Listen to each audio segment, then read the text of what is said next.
Invoice record చేస్తుంది and payment to be made అనమాట. Okay, dunning is derived from German నుంచి dunning అనే word అనేది వచ్చింది అనమాట. ఓకే,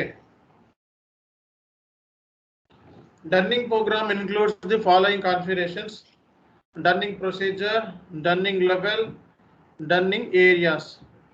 డన్నింగ్ ప్రొసీజర్ అంటే సార్ ట్రీ కోడ్ వచ్చేటప్పటికి FBMP, dunning procedure tree code వచ్చేటప్పటికి FBMP. తర్వాత డన్నింగ్ లెవెల్ అంటే మ్యాక్సిమం ఎస్ఏపిలో ఎన్ని డన్నింగ్ లెవెల్స్ పంపించవచ్చు అంటే 9 డన్నింగ్ లెవెల్స్ని పంపించవచ్చు ఎస్ఏపిలో. ఓకే, సో డన్నింగ్ ప్రొసీజర్ అనేది ఫస్ట్ మనం డిఫైన్ చేసుకోవాలి.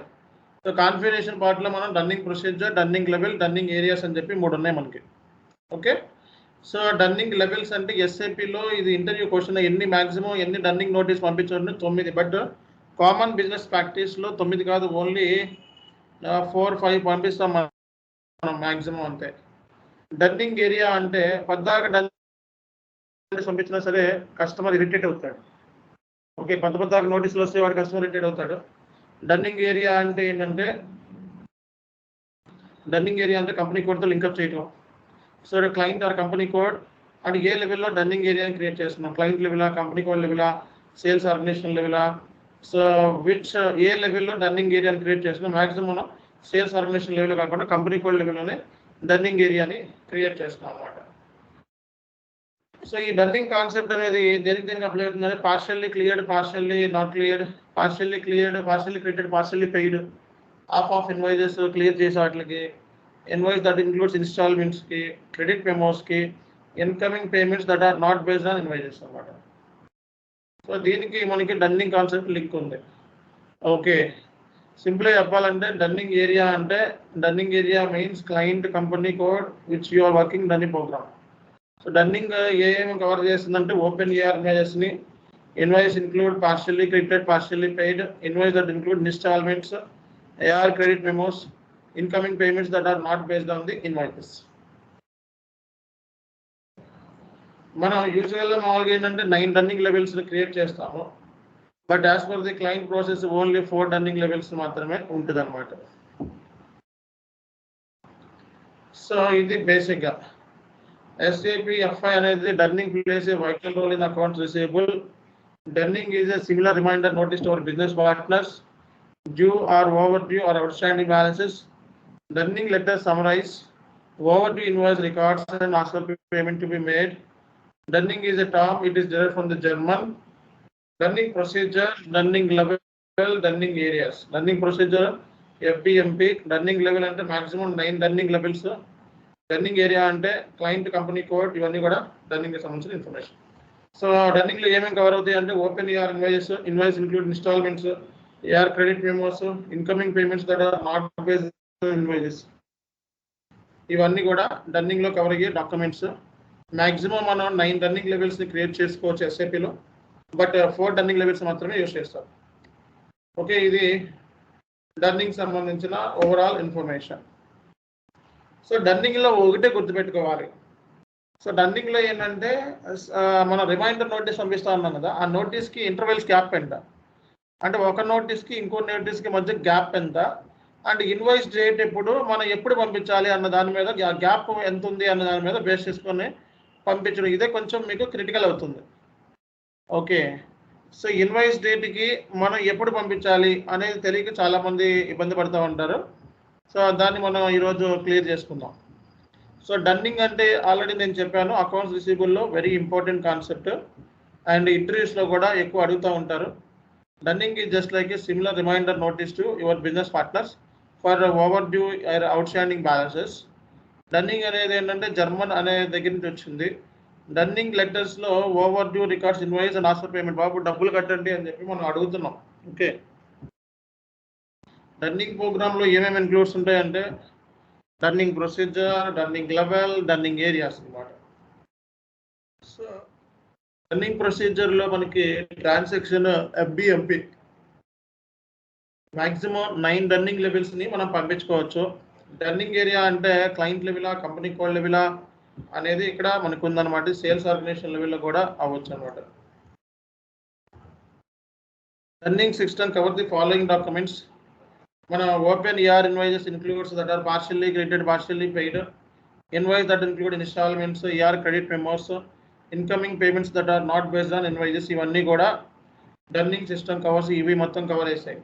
Open ER invoices including invoice partially credited, partially paid, invoice that include installments, ER credit memos, incoming payments that are not based on invoices, ఇవి dunning లో cover అయ్యే main areas. Okay, dunning key అంటే ఏంటంటే, if you are already run the dunning program in 2 dunning levels, అంటే 2 సార్లు already మనం program run చేసాం dunning సంబంధించి, సో డబ్బులు కట్టలేదని చెప్పి 2 డన్నింగ్ నోటీస్ పంపించాం. 3వ నోటీస్ దగ్గర కస్టమర్ ఏమన్నాడంటే, సార్ నేను పే చేశాను అన్నాడు కంపెనీకి. సో పే చేశాడు. అలాంటప్పుడు మళ్ళీ నువ్వు అగైన్ వాడికి డన్నింగ్ నోటీస్ పంపించకుండా డన్నింగ్ కీ అనే ఒక ఆప్షన్ ఉంది, ఆ ఆప్షన్ ఇన్వాయిస్లో పెట్టి నువ్వు బ్లాక్ చేసుకోవచ్చు. ఆ ఇన్వాయిస్ పెడితే వాడి డన్నింగ్ కీ వెళ్ళదని కంప్లీట్గా. కాబట్టి డన్నింగ్ కీ అనేది మీకు అట్లా హెల్ప్ అవుతుంది అనమాట. If you are already run the dunning program in 2 dunning levels, if you want to stop the dunning letter in 3rd dunning level, we will use the dunning key option. Dunning key అనే ఆప్షన్ని use చేస్తారనమాట. Okay, so dunning key is nothing but, so already మనం 2 dunning notice పంపించిన తర్వాత 3వ dunning notice దగ్గర ఆపేద్దాము అనుకున్నప్పుడు ఈ డన్నింగ్ కీ అనేది యూజ్ చేస్తాం. డన్నింగ్ బ్లాక్ అంటే ఏంటంటే, కస్టమర్ని బ్లాక్లో పెడతాం, అంటే ఇంకా వాడి డన్నింగ్ నోటీస్ వెళ్ళవు. కొంతమంది కస్టమర్స్ ఉంటారు, వాళ్ళకి రిపిటేషన్ మన కంపెనీలో ఉంటుంది, సో వాళ్ళకి నోటీస్ పంపిస్తే ఫీల్ అవుతారు 100%. అలాంటప్పుడు మనం ఏంటంటే వాళ్ళని బ్లాక్లో పెడతాం, డన్నింగ్ బ్లాక్లో పెడతాం. ఓకే, ఇది ప్రాసెస్.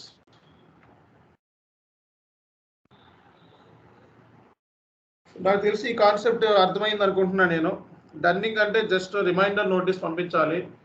సో కంపెనీలో మాక్సిమం 9 డన్నింగ్ నోటీస్ ఎస్ఏపీలో సిస్టమ్ అలౌ చేస్తుంది, 9 డన్నింగ్ నోటీస్ సిస్టమ్ అలౌ చేస్తుంది, బట్ ఓన్లీ 4-5 డన్నింగ్ నోటీస్ మాత్రమే పంపిస్తాం. Okay,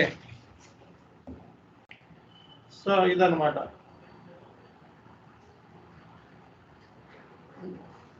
One minute.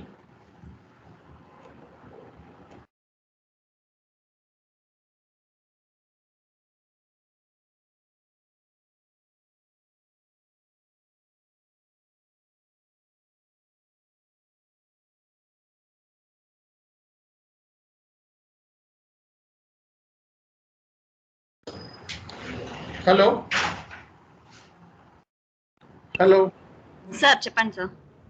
Yeah, so ఇదండి మనది డన్నింగ్ సంబంధించి కాన్సెప్ట్. ఓకే, సో కాబట్టి డన్నింగ్లో మనకి ఇన్ని ఉన్నాయి.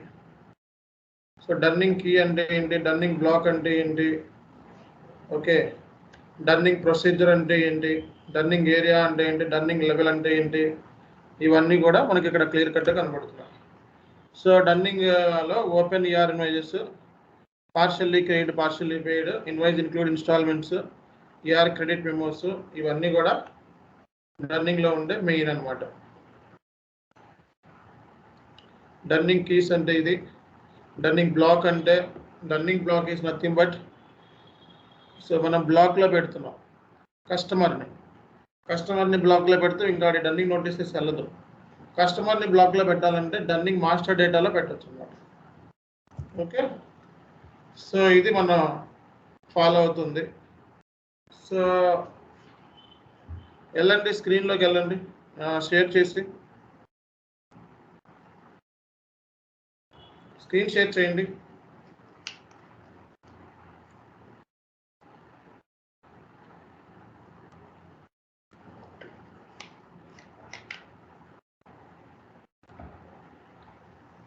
ఓకే, డన్నింగ్ టీ కోడ్ వచ్చేటప్పటికి FBMP. వెళ్ళండి, FBMP కాన్ఫిగరేషన్లో మీరు న్యూ ప్రొసీజర్లోకి వెళ్ళండి. కొత్తగా డన్నింగ్ ప్రొసీజర్ క్రియేట్ చేస్తున్నాం. డన్నింగ్ ప్రొసీజర్లో మీరు చూసినట్లయితే అక్కడ మీరు ప్రొసీజర్ ఒకటి డిఫైన్ చేయాలి. అది ఎనీథింగ్ మీరు డిఫైన్ చేయొచ్చు. సో ఎనీథింగ్ రాయండి అక్కడ. ఓకే, సో కింద నేమ్ వచ్చేటప్పటికి డన్నింగ్ ప్రొసీజర్ అని పెట్టండి.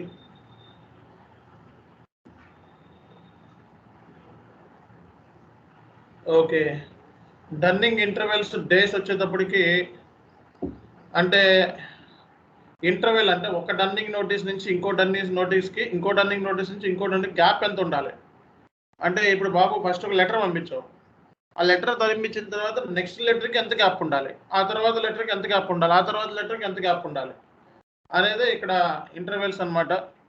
సో ఇంటర్వెల్స్ 10 days పెట్టండి. Number of dunning levels maximum 9 మనం ఎస్ఏపిలో డిఫైన్ చేయొచ్చు. 4 పెట్టండి ఇక్కడ.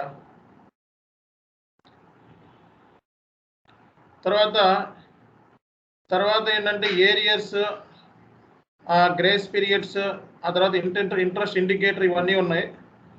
సో ఏం తీసుకుంటారంటే ఒక్క నిమిషం,